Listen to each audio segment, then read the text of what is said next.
Students, કેમ છો બધા? મજામાં ને? હું Dhaval Shangani welcome you all in Saraswati group of education. તમારું સરસ્વતી ગ્રુપની આ ઓનલાઈન એજ્યુકેશન ચેનલમાં સ્વાગત છે. સ્ટુડન્ટ્સ, આપ સૌ જાણો છો તેમ સ્ટાન્ડર્ડ 6 સબ્જેક્ટ ઇંગ્લિશ, જેમાં આપણે ચેપ્ટર નંબર 6 કયું છે? હુ આઈ એમ, હું કોણ, એનો પાર્ટ 2. એટલે આ પ્રશ્ન નથી પૂછ્યો, એટલે ક્વેશ્ચન માર્ક નથી કર્યો. હુ આઈ એમ, હું કોણ છું એ બતાવે છે, ઇન્ફોર્મેશન આપે છે. અલગ અલગ કોણ કોણ અલગ અલગ? તો કે રાધા, નાસિર, રોહિત, સરબજીત, આ 4, અને ડોલમા અને પીટર, એ જે આજે આપણે શીખવાના છીએ. લાસ્ટ લેક્ચર એટલે કે પાર્ટ 1 માં આપણે જોઈ ગયા કે રાધા છે એ કોણ હતી? તો કે ક્લાઇમ્બર હતી. એને વૃક્ષ ઉપર ચડવાની ખૂબ મજા આવતી હતી, બરોબર? એની હોબીઝ હતી. ઘણીવાર આપણને એમ થાય કે ગર્લની પણ કાંઈ હોબી હોઈ શકે. યસ વિદ્યાર્થી મિત્રો, જે રીતે બોયઝ છે, પહેલાં એવું હતું કે બોયઝ છે એ પહેલાં આગળ હતા, ગર્લ એટલી બધી પ્રાયોરિટી નહોતી આપવામાં આવતી. પણ અત્યારે બોયઝ અને ગર્લ્સ બંને એકસાથે એક જ ફિલ્ડમાં કામ કરી શકે છે. તો રાધા છે એ એક ક્લાઇમ્બર હતી. એની માં ઘણીવાર એને ક્લાઇમ્બ કરવાની ના પાડતી, પણ એક બપોરે એવું થયું, એક આફ્ટરનૂન બપોરે એવું થયું કે રાધાની મમ્મી પણ, એની મધર પણ વૃક્ષ ઉપર ચડી જાય છે. એ જે વૃક્ષ ઉપર ચડે છે એ વૃક્ષનું નામ શું હોય છે વિદ્યાર્થી મિત્રો? Yes, mango tree. કયું હોય છે?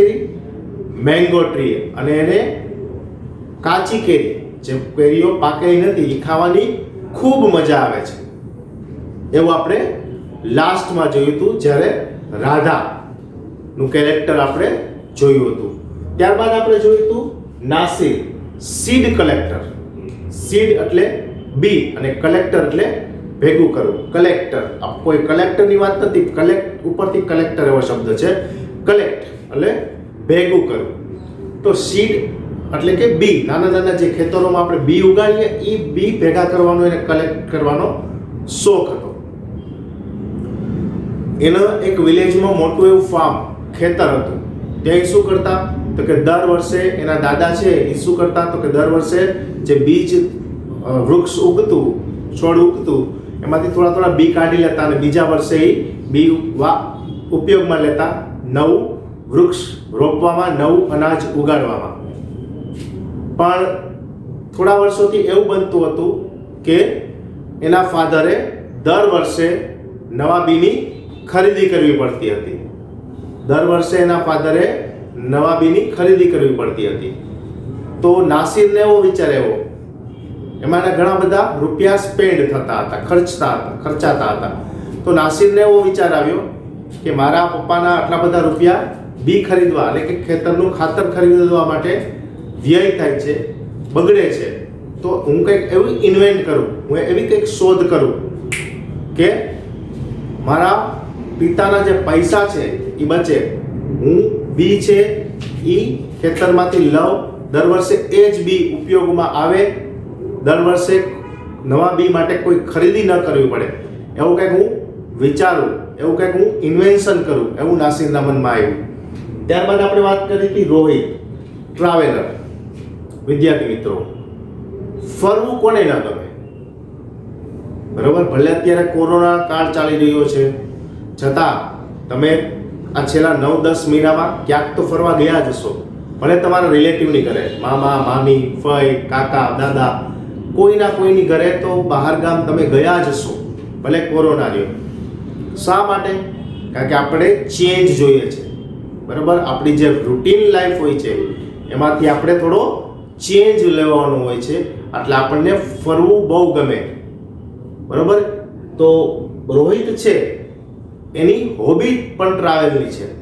એનો શોખ જ છે કે મારે ટ્રાવેલ કરવું છે, ફરવું છે, ચરવું છે.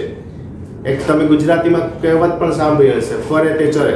અથવા ફરે તે ચરે મતલબ કે જે ફરે એ ચરે. એટલે તમે જોઈ શકો છો કે જે પશુઓ હોય ને એ આખો દિવસ રખડતા ભટકતા હોય. શું કામે? ચરવા માટે, એટલે પોતાનું ખોરાક મેળવવા માટે ફરવું પડે એને. આપણે પણ ફરવું પડે છે. કઈ રીતે? પપ્પા મમ્મીને જવું પડે છે જોબમાં, તે ફરવું જ થયું કહેવાય ને. શા માટે? કમાણી કરવા, એનાથી આપણું ઘર ચાલે.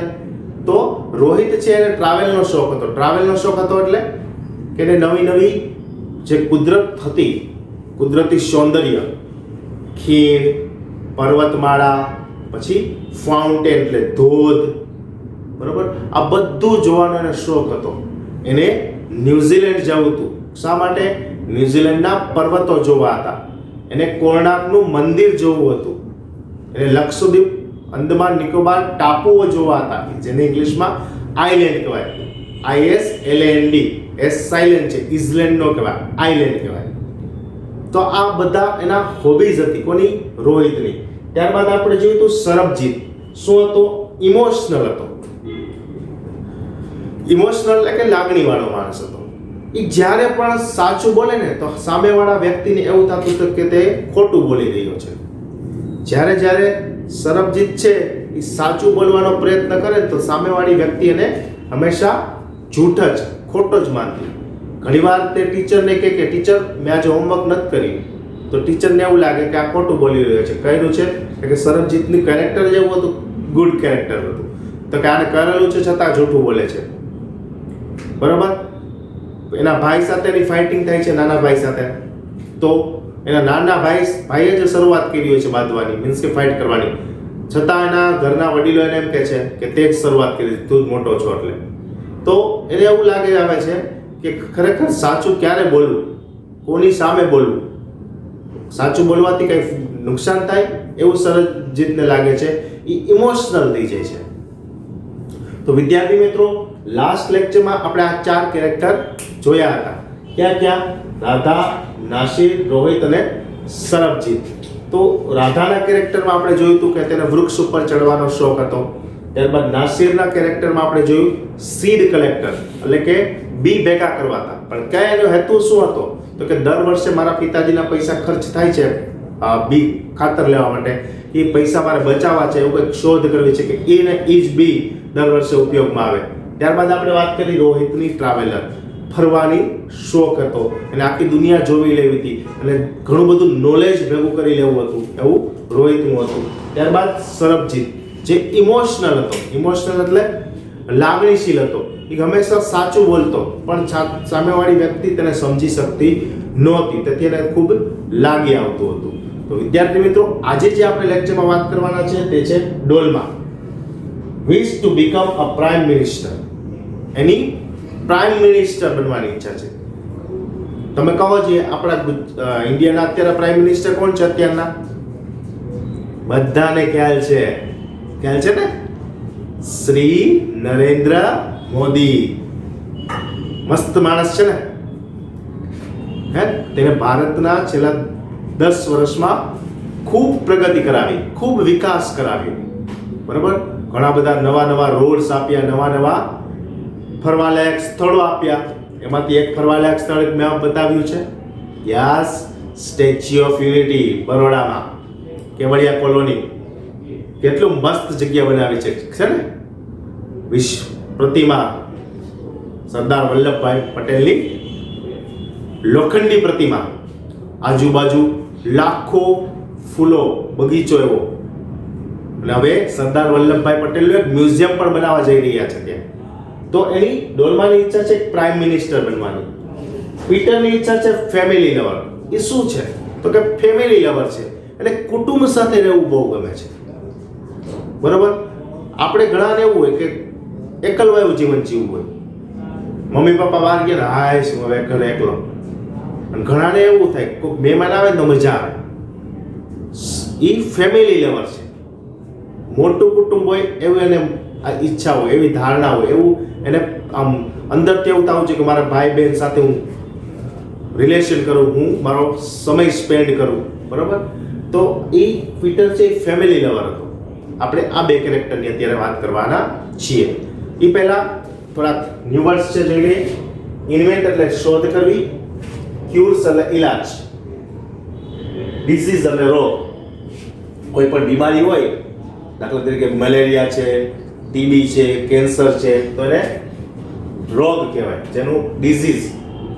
માર્સ એટલે મંગળ, જેમ મૂન એટલે ચંદ્ર, સન એટલે સૂર્ય, એ રીતે માર્સ એટલે મંગળ. પેનટ્સ એટલે સિંગ. ઓકે, ત્યારબાદ બે એક્સરસાઇઝ છે જે આપણે ટેક્સ્ટ બુકને રિલેટેડ છે, તમારી જે વર્કબુક છે એને રિલેટેડ છે, એ મેં લીધી છે. જોઈએ આપણે ડોલમાના કેરેક્ટરથી શરૂઆત કરીએ. Page number 72. When I grow up, I am going to be the Prime Minister of India. જ્યારે હું મોટી થઈશ ત્યારે હું ઇન્ડિયાની પ્રાઇમ મિનિસ્ટર બનીશ. People always laugh when I say that. હું જ્યારે પણ આ સેન્ટેન્સ બોલતી ને કે when I become I wish to be a prime minister, આ વાક્ય જ્યારે બોલતી ને ત્યારે લોકો મારી સામે હસતા. When I say that, but I am sure that I will do it. પણ મને ખાતરી છે કે હું આ કરીને જ બતાવીશ. જો will do it, will છે એ શું દર્શાવે છે? ભવિષ્યકાળ દર્શાવે છે. એટલે કે મને ખાતરી છે કે હું મારું જે સ્વપ્ન છે, મારું જે ડ્રીમ છે, કયું ડ્રીમ છે? પ્રાઇમ મિનિસ્ટર બનવાનું. એ ડ્રીમ છે હું પૂરું કરીને જ રહીશ. Everyone in my class ask me what to do when they have a problem. Everyone in my class ask me what to do when they have a problem. દરેક લોકો પોતાને જ્યારે કોઈ સમસ્યા આવે ને, પ્રોબ્લેમ, મુશ્કેલી આવે ને, ત્યારે મને પૂછતા કે આનું સોલ્યુશન શું હોઈ શકે. જ્યારે મારા મિત્ર વર્તુળ છે એને કોઈ મુશ્કેલી, એને કોઈ પરેશાનીનો સામનો કરવાનો થાય ત્યારે મને એનું સોલ્યુશન પૂછવા માટે આવતા કે મને આ તકલીફ પડેલી છે, એમાંથી બહાર નીકળવા માટે શું કરવું. તો આગળ જોઈએ. And my teacher always trust me when something needs to be done in school. શાળામાં કંઈક કાર્ય કરવાનું હોય ને તો પણ મારા ટીચર છે ને ઓલવેઝ પહેલા જ મને આસ્ક કરે. માય ટીચર એન્ડ ટ્રસ્ટી, અથવા મારા ટ્રસ્ટીઓ છે, મારા ટીચર છે ને મારા ઉપર ટ્રસ્ટ હતો. ટ્રસ્ટ એટલે વિશ્વાસ હતો. કયો વિશ્વાસ? કે આ ડોલમાં છે એટલે જે પણ કાર્ય આપશું, જે પણ ટાસ્ક આપણે આપશું એ બરોબર સંપૂર્ણ જવાબદારી, રિસ્પોન્સિબિલિટીથી પૂરો કરશે. I want to make things better for everyone. મારે દરેકના માટે કેવી બનાવી છે? થિંગ બેટર બનાવી છે. I want us to have good hospitals and roads and schools. મારે શું જોઈએ છે? ગામમાં સારામાં સારી હોસ્પિટલ, સારામાં સારા રસ્તાઓ અને સારામાં સારી ભણવા માટે, એજ્યુકેશન માટેની school. I want make sure that there are many good scientists in India who will invent cures for disease and send a scholarship to Mars. I want to make sure that there are many good scientists in India, કે ભારતમાં ઘણા બધા વૈજ્ઞાનિકો છે, who will invent cures for disease and a scholarship to Mars. હું એને રોગ પ્રતિકારક શક્તિ ઇન્વેન્ટ કરવા એટલે કે શોધવા માટે સ્કોલરશિપ આપીશ. મંગળ ઉપર જવા માટે સ્કોલરશિપ આપીશ. શા માટે એને મંગળ ઉપર મોકલીશું? શા માટે રોગો માટે? તો કે એનાથી આપણા દેશમાંથી બીમારી ઓછી થાય. શું થાય? ડોલમાં એવું વિચારે છે કે હું વૈજ્ઞાનિકોને ઘણા બધા પૈસા આપીશ કે જેથી તે રોગ પહેલા રોગ પ્રતિકારક શક્તિ વિકસાવી શકે, રસી શોધી શકે, વેક્સિન શોધી શકે, જેનાથી ભારતના જે લોકો છે એ ઓછા બીમાર પડે. અને હું મારા વૈજ્ઞાનિકોને માર્સ પર પણ મોકલીશ, મંગળ પર પણ મોકલીશ. શું કામે મોકલીશ મંગળ ઉપર? નવી નવી ઇન્વેન્શન, નવી નવી શોધો કરવા માટે મોકલીશ. ઓકે, લાસ્ટ કયું છે? Last Peter, family lover. My favourite day is the second Sunday of every month. મહિનાનો બીજો રવિવાર એ મારો ફેવરિટ ડે છે. શું કામે? જોઈએ આગળ. On this day our whole family always goes to the cinema hall to see a film. શા માટે? કારણ કે એ બીજા રવિવારે, દર મહિનાના બીજા રવિવારે અમારું આખું કુટુંબ એટલે કે સંપૂર્ણ પરિવાર સિનેમા હોલમાં ફિલ્મ જોવા માટે જઈએ છીએ. My father gets the tickets in advance and all of us, મારા પિતાજી પહેલેથી જ ટિકિટો એડવાન્સમાં ખરીદી રાખે છે. My grandmother, my parents, my two brothers and I. કેટલા લોકો જાય છે? માય ગ્રાન્ડ મધર એટલે કે મારા દાદીમા, મારા પેરેન્ટ્સ એટલે કે મારા માતા પિતા, માય ટુ બ્રધર્સ મારા બે ભાઈઓ, એન્ડ આઈ અને હું. કેટલા લોકો ત્યાં? વિચારો છે. દાદીમા, ત્યારબાદ માય પેરેન્ટ્સ એટલે માતા પિતા, માય ટુ બ્રધર્સ એટલે બે ભાઈઓ, એન્ડ આઈ એટલે કેટલા થયા? 6. કેટલા લોકો થયા? 6. તો અમે 6 જણા છે, 6 લોકો છે એ ફિલ્મ જોવા માટે જઈએ છીએ. Take the bus in the interval my father buys us peanuts. Peanuts એટલે શું થાય? સિંગ. ઇન્ટરવેલ એટલે કે પિક્ચર વચ્ચેનો જે બ્રેક પડે, બરોબર? ફોર એક્ઝામ્પલ 3 કલાકનું મૂવી હોય તો 1.5 કલાક પછી એક બ્રેક આવે, બરોબર? રિસેસ, જેને આપણે આપણી શાળાની ભાષામાં કહીએ તો રિસેસ, બરોબર? તમારે 6 લેક્ચર હોય તો 3 લેક્ચર પછી એક રિસેસ આવે જ ને તમારે. તો એ રિસેસમાં એ ઇન્ટરવલમાં મારા ફાધર શું બાય કરી આવે છે? ખરીદી લાવે છે સિંગ. And I love to sit in the darkness of the hall eating and watching the film. મને જે સિનેમા હોલ હોય છે, કારણ કે પિક્ચર જોવું હોય તો શું કરવું પડે? ડાર્કનેસ, અંધારું હોય, તો એ અંધારામાં બેસવાની અને સિંગ ખાવાની મને બહુ મજા આવે. કોણ કહે છે આ? પીટર કહે છે. Afterwards, we always stop to eat ice cream. Everyone is in a good mood and we all feel very lucky that we are such a happy family. Afterwards, we always stop to eat ice cream. Picture પૂરું થાય, અમે છૂટીએ અને પછી ઘરે જતા હોય ને ત્યારે વચ્ચે રસ્તામાં અમે આઈસ્ક્રીમ પણ ખાઈએ છીએ. Everyone is in a good mood. દરેકનો મૂડ કેવો હોય છે? બહુ જ મસ્ત. And we all feel very lucky. અને અમને બહુ જ મજા આવે છે ધેટ વી આર સચ એ હેપી ફેમિલી, કે અમારે ખૂબ જ કેવું ફેમિલી હોય છે? ખુશ ફેમિલી હોય છે. તો વિદ્યાર્થી મિત્રો, અહીંયા આપણું ચેપ્ટર પૂરું થાય છે. હવે આપણે એક્સરસાઇઝ જોઈએ. Choose A common name for each group. તમને 2 માં 3 નામ આપેલા છે અને 2 માં 2 નામ આપેલા છે. તો એ કેના નામ છે? ફોર એક્ઝામ્પલ જો કાર, લોરી અને બસ, તો એને શું કહેવાય? તો એને કહેવાય vehicles. શું કહેવાય? vehicles. 10 8 5 10 8 5 1 2 3 આ શું કહેવાય? તો કે એને નંબર્સ કહેવાય. બ્રિંજલ, કેરટ, પોટેટો, ટોમેટો એને શું કહેવાય? તો કે એને વેજીટેબલ્સ કહેવાય.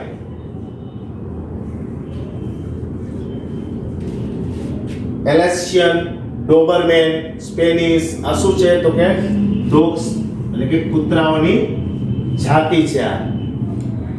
ઓકે, હવે જો રીઅરેન્જ ધ સેન્ટેન્સ એટલે કે જે નીચે આપેલું છે વાક્ય એને રીઅરેન્જ કરવાનું છે. એટલે વાક્ય છે ને એના શબ્દોને આડાઅવળા કરી નાખ્યા છે, એટલે તમારે વ્યવસ્થિત લાઈનમાં ગોઠવવાના છે. તો તમારે પહેલા કેપિટલ અક્ષરવાળું વાક્ય લેવાનું, એટલે કે પહેલા આવશે my teacher always trusts me. જો બધા આવી ગયા. એક માય આવી ગયું, ટીચર, ઓલવેઝ, ટ્રસ્ટ અને મી. કે મારા શિક્ષકને હંમેશા મારા ઉપર શું હોય છે? ભરોસો હોય છે.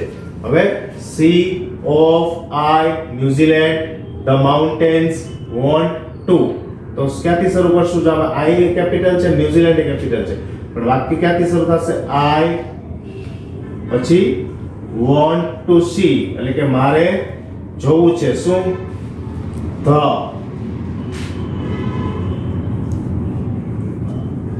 માઉન્ટેન્સ, કારણ કે આખો શબ્દ છે the mountains of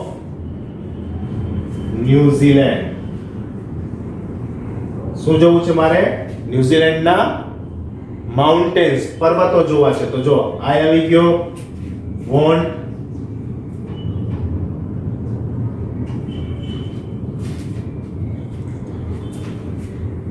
want to, I want to see, પછી the mountains of ન્યુઝીલેન્ડ. આવી ગયા બધા શબ્દ? તો આવી રીતે તમારે શું કરવાનું છે, તમને આડાવડા શબ્દો આપેલા હોય તો એને ક્રમબદ્ધ બેસાડી અને એક સેન્ટેન્સની રચના કરવાની હોય છે, સ્ટ્રક્ચર કરવાનું હોય છે. તો વિદ્યાર્થી મિત્રો, આ સેશનના અંતે તમને વર્કશીટ હશે. વર્કશીટમાં શું હશે? MCQ બેચ ક્વેશ્ચન આન્સર હશે, જે તમારે HEE માં સારા અક્ષરે ફિલઅપ કરવાના રહેશે નીચેની લાઈનને અડાડીને. આઈ હોપ કે તમને આ લેક્ચરમાં મજા આવી ગઈ હશે. તમે આનો એક સ્ક્રીનશોટ લઈ શકો છો, જેથી કરી અને તમે આ બે એક્સરસાઇઝ છે એ વ્યવસ્થિત સમજી શકો. ઓકે, તો ત્યાં સુધી રજા લઉં છું. Thank you.